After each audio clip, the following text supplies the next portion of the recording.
Salut à tous, on se retrouve pour l'épisode 3197 du Zap Image. On commence aujourd'hui en ce vendredi 31 janvier avec des anniversaires et on commence tout d'abord avec Julián Álvarez, le champion du monde argentin, fête aujourd'hui ses 25 ans, l'attaquant de l'Atlético Madrid. Bon anniversaire à lui également l'attaquant Beto, attaquant de l'équipe d'Everton, il fête aujourd'hui ses 27 ans. Par exemple, je sais pas, tiens, Arnaud Danjuma, ailier gauche de l'équipe de Girona, il fête aujourd'hui ses 28 ans.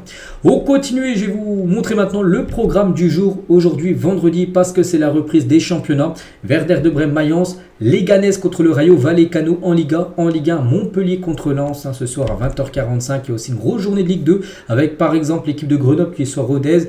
Dunkerque reçoit l'équipe de Martigues et Metz. Les leaders se déplacent encore ce soir à Bastia. Ça va être compliqué. Et sinon, Serie A, il y a Parma contre l'équipe de Lecce.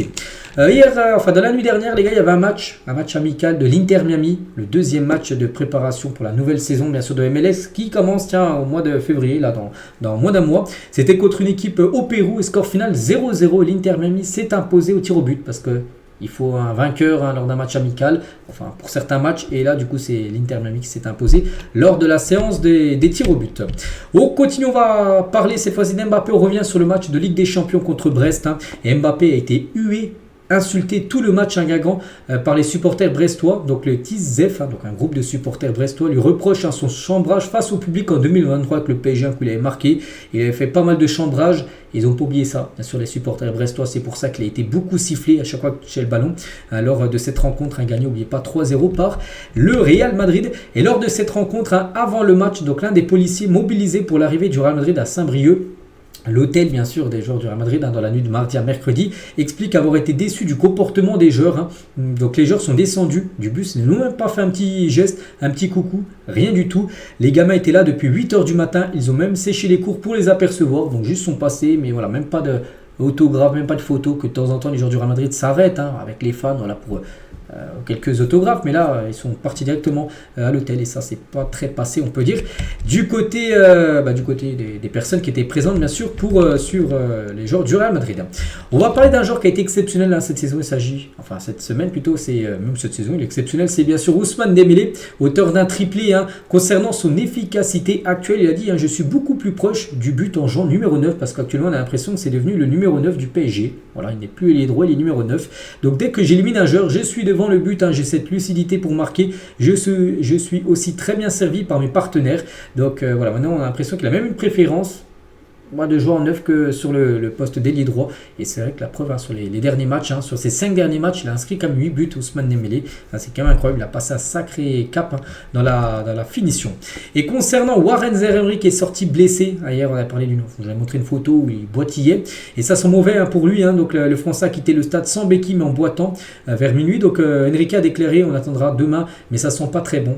Voilà, concernant Warren Zaïre-Emery qui pourrait être forfait bien sûr pour les prochaines rencontres. Toujours avec le PSG, grosse info, Xavi Simons va définitivement quitter le PSG et signer du côté du RB Leipzig. Prix du transfert 50 millions d'euros. N'oubliez pas que le joueur appartient à Paris, mais il est prêté là, à Leipzig. Ça fait déjà 2 saisons d'affilée qu'il est prêté à Leipzig.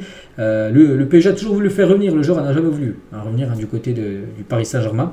Et du coup, il devrait être vendu définitivement au RB Leipzig. Donc c'est 50 millions d'euros cash plus 30 millions, enfin 31 pour être exact, de bonus facilement atteignable, ce qui pourrait monter le transfert à 81 millions d'euros. Le transfert de Xavi Simons du côté du Paris Saint-Germain, plus un pourcentage sur une plus-value à la revente. Si bien sûr, par exemple, Leipzig le vend 100 millions d'euros, le PSG touchera un petit pourcentage en plus de la somme. Donc voilà, concernant Xavi Simons, devrait être à 100% un joueur du RB Leipzig. N'oubliez pas que le PSG l'avait fait revenir quand il était au PSV avec une clause de rachat qui était aux alentours des 10 millions d'euros. Ils vont faire une grosse plus-value, bien sûr, le Paris Saint-Germain.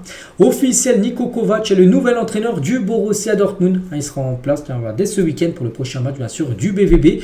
Donc, Dortmund, les gars, c'est quand même 3 entraîneurs depuis la finale de la Ligue des Champions en juin dernier, où il y avait Terzic, qui était l'entraîneur, bien sûr, de Dortmund pour la finale. On perdu contre le Real. Après, il est parti, on s'est Terzic, c'est Nurisen qui l'a remplacé. Il a été viré il y a quelques jours et maintenant, c'est Kovac, ancien entraîneur du Bayern Munich ou même de l'AS Monaco. Lloyd Kelly est ciblé par l'Olympique de Marseille, donc le défenseur central en manque de temps de jeu à Newcastle, pourrait quitter Newcastle en prêt cet hiver. N'oubliez pas que là on est vendredi, la fin du mercato c'est lundi 23h, donc voilà, il reste plus beaucoup de jours pour négocier. Donc Dortmund et la Juve sont également sur le dossier concernant ce joueur. Donc en gros il pourrait débarquer à Marseille parce que Marseille devrait perdre un défenseur. Il s'agit de Lilian Brassier. Il y a de fortes chances qu'il quitte Marseille avant la fin du mercato. Et s'il part, il faut trouver son remplaçant. Et ça pourrait être ce joueur anglais. Concernant la une du journal L'équipe, ça parle de Sampoli en grand danger parce que Sampoli, les gars, à peine moins de 3 mois après son arrivée, l'entraîneur argentin qui compte 7 défaites en 10 matchs risque d'être évincé avant la fin de semaine. Peut-être quand vous regardez la vidéo, c'est peut-être déjà officiel. Mais voilà, les gars, c'est imminent son licenciement. Donc l'Argentin et son staff ont vidé leur casier lors du dernier entraînement. Donc Sampoli a récupéré Rennes à la 13e place. Il laisse le club à la 16e place et relégable. Ça a été très compliqué. C'est que ses dernières expériences à Séville, viré de Séville. À Flamengo, il a été viré. Et à Rennes, il va être viré. Voilà, donc c'est compliqué quand même. La carrière d'entraîneur de Sampoli, ancien coach, n'oubliez pas aussi de l'Olympique de Marseille. Et son remplaçant à Rennes, on parle beaucoup de Habib Beye. La piste Habib Beye est avancée pour le Stade Rennais. L'ancien coach du Red Star tient la corde pour devenir le nouveau coach de Rennes. On sait qu'il est consultant sur Canal+, mais il veut retrouver une équipe, un beau challenge. Et pourquoi pas prendre ce challenge de cette équipe de Rennes. Il y avait aussi des infos avec Pierre Sage. D'après un journaliste, il n'y a pas de discussion avec Pierre Sage, qui a été viré, on sait lui, de quelques jours depuis, avec Lyon. Un troisième nom aussi dont l'identité n'a pas été filtrée est aussi étudié. Voilà, donc il y a plusieurs options du côté de Rennes, mais pour l'instant, l'option numéro 1 reste Habib Beye.